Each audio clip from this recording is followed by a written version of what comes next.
This is my faith, this is my focus, all of my days. I know where my hope is, I live it loud, I shout the chorus, because I know, oh, you're always for us. And even when it's hard for me to see, I will trust in you, I will believe. And even when it's hard for me to see, I will trust in you, I will believe.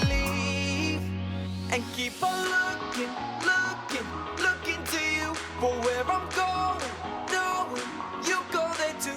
I'll keep on looking to you.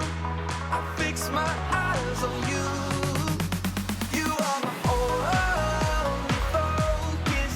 You are my only focus. You are my only focus. I fix my eyes on you. This is my faith, this is my focus, all of my days. I know where my hope is, I'll live it loud, I shout the chorus, because I know, oh, you're always for us. And even when it's hard for me to see, I will trust in you, I will believe. And even when it's hard for me to see, I will trust in you, I will believe.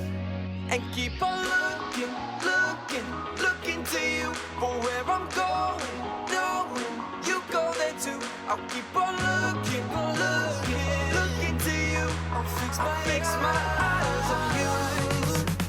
You are my only focus. You are my only focus. You are my only focus. I fix my eyes on you, oh yeah. Woo! You ready? Come on, let's go. Hands in the air, I know you're there, anywhere, I fix my eyes on you. Hands in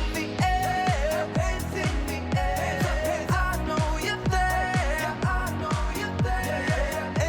anywhere, I fix my eyes on you.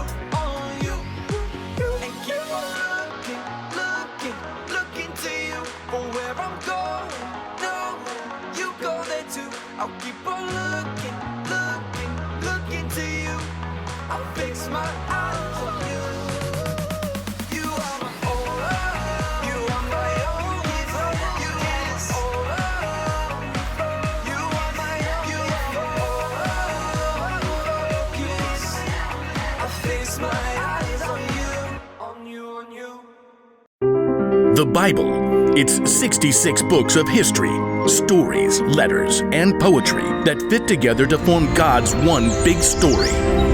The epic adventure of how He created us and loves us so much that He made a way to rescue us.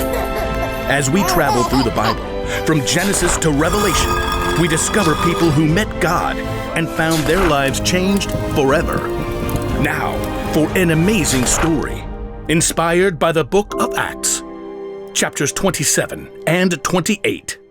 Paul faced many difficult days because he taught so boldly about Jesus.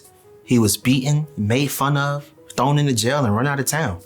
At last, in Jerusalem, Paul was arrested by Roman soldiers after a mob tried to kill him. He speaks against our law! Get rid of that guy! Paul paced in his prison cell. The Lord stood next to him. Be brave. You have told people about me in Jerusalem. You must do the same in Rome. Because a group of Jews were plotting to kill him, Paul was taken to the governor in Caesarea. From there, he was ordered to Rome to stand trial before Caesar. Then, he was handed off to a Roman commander for the sea journey. I am Julius of the Imperial Guard. I am very imperious, but also a reasonable human being. Glad to hear it. Julius allowed Paul to visit with friends as they stopped at the port city of Sidon. From there, they sailed around Cyprus, transferred to a ship from Egypt, carrying grain to Italy. The ship fought against the wind for many days until they arrived in a town on the island of Crete called Fair Havens. It was already well into October, a risky time for sea travel. Men, I can see that our trip is going to be dangerous. The ship will be lost, and our own lives will be in danger. A reasonable concern. The pilot and ship's owner wanted to reach a better harbor for the winter. Pish posh. We can make it to Phoenix. Well, Feel that? Gentle southerly breeze. Perfection. we leave at once. Anchors away! But very soon, the gentle breeze transformed. Within a short time, the wind beat against the ship with the strength of a hurricane. The pilot gave up fighting the gale. Hoist the lifeboat! Secure ropes around the bow! Jettison the cargo! In the midst of the chaos, the Lord sent an angel to Paul. The next morning, Paul withstood the storm to encourage the crew and passengers. 276 people. First, not to say I told you so, but I told you so. Second, not a problem. Last night an angel from God told me, do not be afraid, Paul. You must go on trial in front of Caesar. God has shown his grace by sparing the lives of all those sailing with you. But we must run the ship onto an island. On the 14th night of the storm, the sailors realized they were nearing land. The water's only 90 feet deep here. Drop the anchor! The crew was so afraid of crashing against the rocks that they lowered the lifeboats, planning to escape and leave the passengers. Julius, these men must stay with the ship. If they don't, you can't be saved. A reasonable request. Cut the ropes. The soldiers cut the ropes so the crew could not escape. Just before dawn, Paul gathered everyone on board, shouting above the wind. Not a problem. None of you will lose a single hair from your head. Now, I'm asking you to eat so you can live. Paul took bread and thanked God. He then broke the bread and ate it. Everyone was filled with hope while they had some food to eat as the gray morning dawned. There's the beach! Lift the anchors and we'll run her aground! But as the pilot steered desperately for shore, the ship hit a sandbar and began to break into pieces. The soldiers were planning to kill Paul and the other prisoners to keep them from swimming to freedom. Stop! Don't hurt them! Paul must live! Everyone overboard! Swim to land or grab a piece of the wreckage!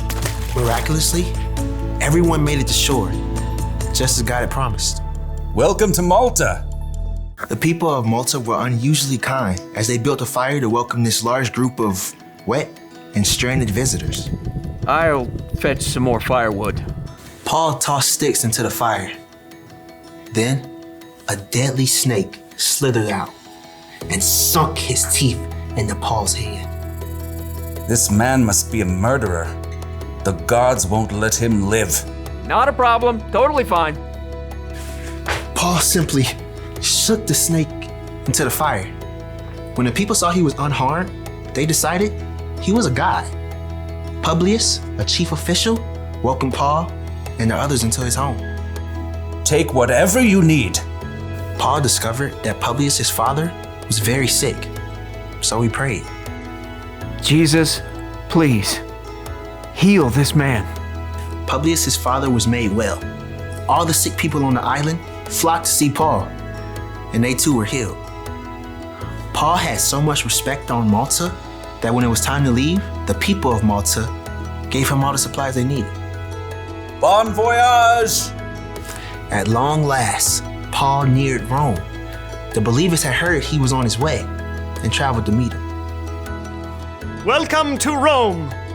I thank God for you all. In Rome, Paul was allowed to live in his own home, under guard. For 2 years, he welcomed anyone who came to see him. He told Jews and Gentiles alike the good news of Jesus, just as God promised he would.